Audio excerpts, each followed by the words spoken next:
आज मेरे पास एक बहन आई, आज की घटना, रो रही थी, लगभग 30 साल की रही होगी।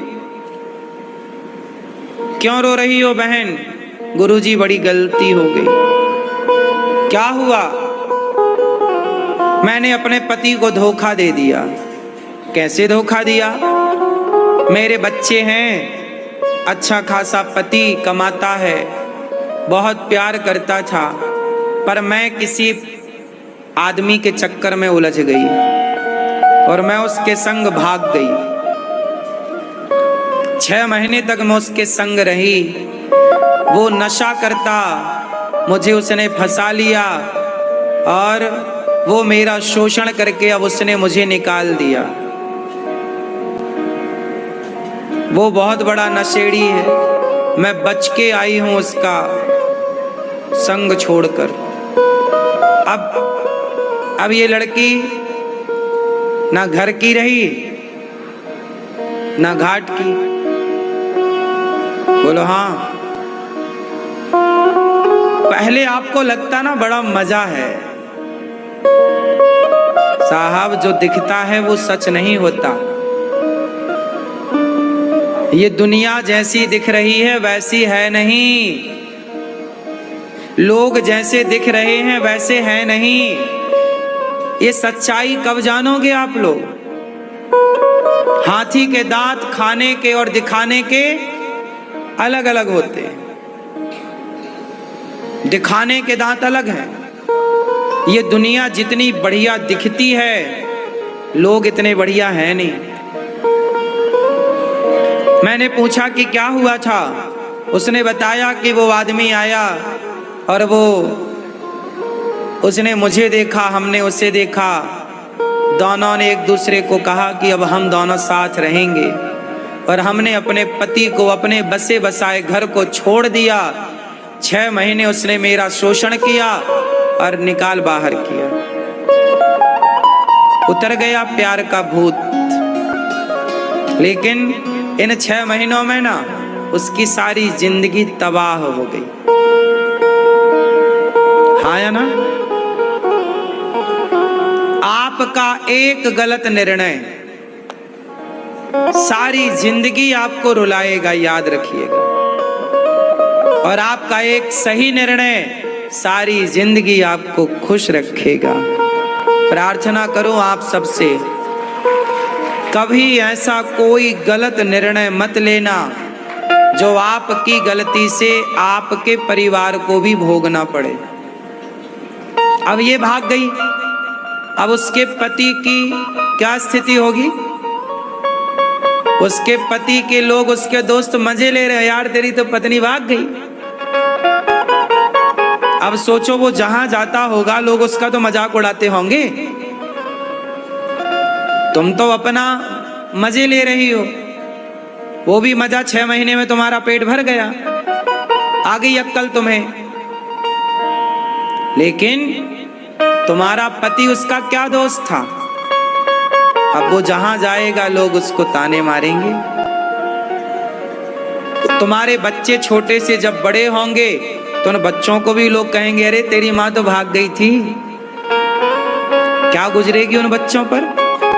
कैसे सुन पाएंगे वो ये सब? आप समझते नहीं हैं कि आप एक व्यक्ति के होने से, आपके एक व्यक्ति के गलत या सही करने से आपका पूरा परिवार जुड़ा रहता है। आपकी एक गलती आपके माँ बाप को रुला सकती है। आपकी एक गलती आपके समाज में, आपके गलती से आपके समाज को प्रभावित कर सकती है। आपके गांव को, आपकी गली को, आपके मोहल्ले को, आपके राज्य को, आपके देश को प्रभावित कर सकती है आपकी एक गलती। थोड़ा अपने इस चमड़ी पर कंट्रोल करो।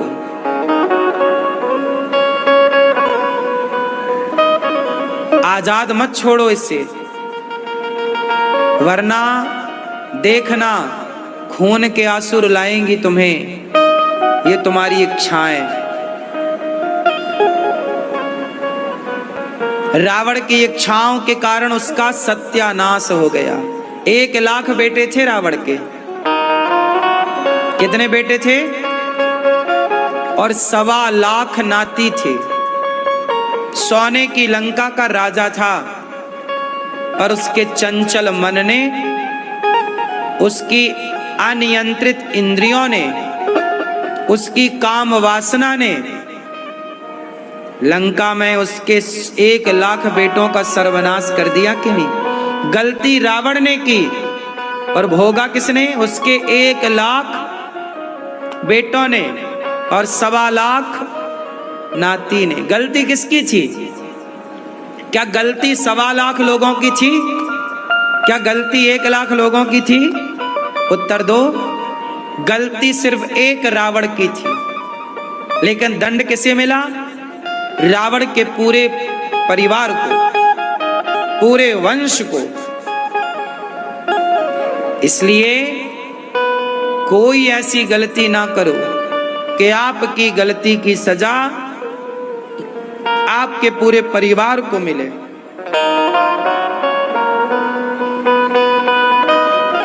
बिना विचारे जो करें सो पाछे पछताएं, और काम बिगाड़ें आपनो जग में होत हंसाएं। कोई भी काम करो 100 बार सोचो और 100 बार लोगों से सलाह लो, और उस सलाह में आपके अपनों की सलाह होनी चाहिए। कुछ सलाह गैरों की तो कुछ ज्यादा सलाह अपनों की। कोई भी काम तुरंत ना करो कि मन में आया कर दिया, नहीं। पहले उसको डिस्कस करो अपनी माँ के साथ, पिता के साथ, भाई के साथ, दोस्तों के साथ। जब सबकी सहमति एक सी नजर आए तो वो काम करना चाहिए। क्या कहते हैं आप लोग? बात सही है या गलत है? यदि आप सबकी सहमति से कार्य करेंगे तो आप कभी गलत नहीं होंगे। आप उसमें आप ये भी देख सकते हैं कि कई बार क्या होता है कि आप बिजनेस करना चाहते हैं, कोई बड़ा सोच रखते हैं अपने फ्यूचर के लिए, आपके माँ बाप बोलते नहीं बेटा इसमें नुकसान हो सकता, मत कर, तो फिर भी आप करते हैं, रिस्क लेते हैं। ठीक है, वो अपना सेल्फ डिपेंड डिसीजन ठीक है, लेकिन मैं और निर्णयों की बात कर रहा हूं। एक बार विचार कर लीजिए। किसी औरत के संग भागने से पहले, किसी मर्द के संग भागने से पहले एक बार मेरी सलाह जरूर ले लो। किसी के संग भागने का तुम्हारा भी प्लान है तो मेरे से डिस्कस कर लेना।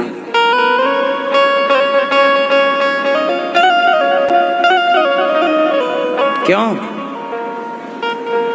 है कोई प्लान आपका?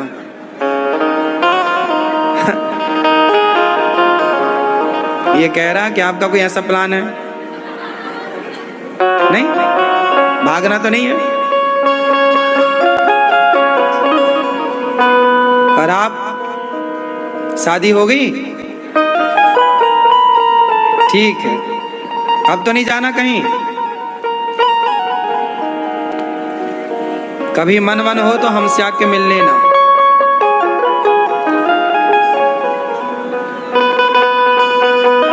सही? सब अच्छा ये बताओ, दर्पण क्या है? सबसे बड़ा आईना आप किसे मानते हैं? आप बताओ, सबसे बड़ा आईना, दर्पण, मिरर क्या है?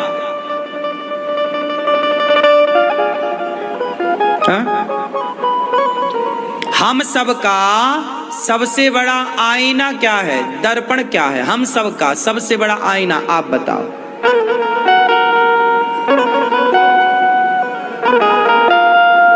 हाँ, बैठे बैठे सबको उत्तर देना है। हम सबका एक तो दर्पण है जो हम सब देखते हैं कि हम गोरे हैं कि काले हैं। एक तो दर्पण है जो आप सबको पता है। मैं बात कर रहा हूं वो कौन सा दर्पण है जिस दर्पण को एक बार सबको देखना चाहिए, और वो दर्पण जरूर देखना चाहिए। कौन सा दर्पण है? सबसे बड़ा दर्पण जिसे देखना चाहिए और सीखना चाहिए। कौन सा दर्पण? आप किसे दर्पण मानते हो? मैं तो शीशे को दर्पण नहीं मानता। ठीक है भाई, ये दर्पण कहते हैं, ये हमें दिखाता है प्रतिबिंब, ठीक है। जो यथार्थ में दर्पण है वो क्या है? हाँ? हाँ? आप बताओ। हाँ, मन।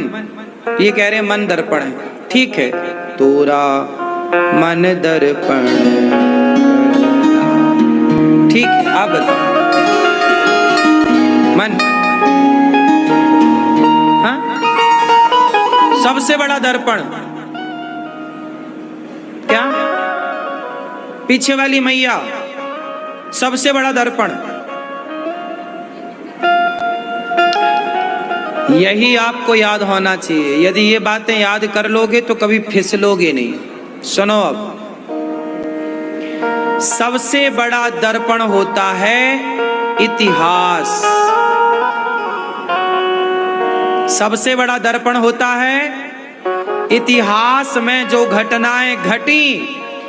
महाराणा प्रताप की चरित्र को देख लो, शिवाजी के, झांसी की रानी के, तुलसीदास जी के, सूरदास जी के, मीरा के, सबके चरित्र को, द्रौपदी के, दुर्योधन के, अर्जुन के, राम के, रावण के, कंस के, कृष्ण के, सबके चरित्र को देख लो। और ये इतिहास खड़ा है तुम्हारे सामने दर्पण बन करके। देखो, दुर्योधन ने गलत किया था तो क्या हुआ, देख लो दर्पण में, पूरा तुम्हारे को हिस्ट्री नजर आएगी।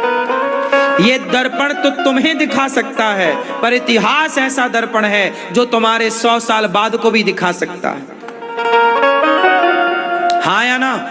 इसलिए मेरे दोस्तों, मेरी माँ, मेरी बहनों, इतिहास पढ़ना सीखिए और पढ़ो ना, उससे सीखो कि महाराणा प्रताप ने कहां गलती की, क्यों हल्दी घाटी से उन्हें कहां जाना पड़ा, पृथ्वीराज चौहान ने क्या गलती की। वो गलती ना करते, अब हम में वो समय है, कहीं हम भी वही गलती तो नहीं कर रहे हैं? जो गलती रावण ने किया उसका सर्वनाश हुआ, कहीं हम भी तो वही। अब जैसे तुम्हारा पड़ोसी है, वो पराई औरत के चक्कर में फंसा है, तो क्या उसे नहीं देखना चाहिए इतिहास में उठा के रावण को कि देख भाई, रावण जैसे लोग पराई औरत के चक्कर में सर्वनाश उनका हो गया, तो तेरा क्या होगा रे कालिया। अब इतिहास तो सब दर्पण बन के तुम्हारे सामने खड़ा, पर तुम ना देखो तो तुम अंधे हो। फिर धृतराष्ट्र कौन है? धृतराष्ट्र वो है जो इतिहास से कुछ सीखना नहीं चाहते। बोलो हाँ या ना? तो कितने लोग मेरी बात से सहमत हैं कि इतिहास ही हम सबका सबसे बड़ा दर्पण है? और जो इतिहास के दर्पण को नहीं देखता वो कौन है? बोलो, अंधा है। कौन है वो? अंधा है, धृतराष्ट्र। मैया, ओ झोले वाली मैया, कहाँ चली इतिहास पढ़ने? लो चल पढ़ी, इतिहास पढ़ के आती हूँ महाराज अभी मैं। हाँ देखो भागी चली। चली इतिहास पढ़ने।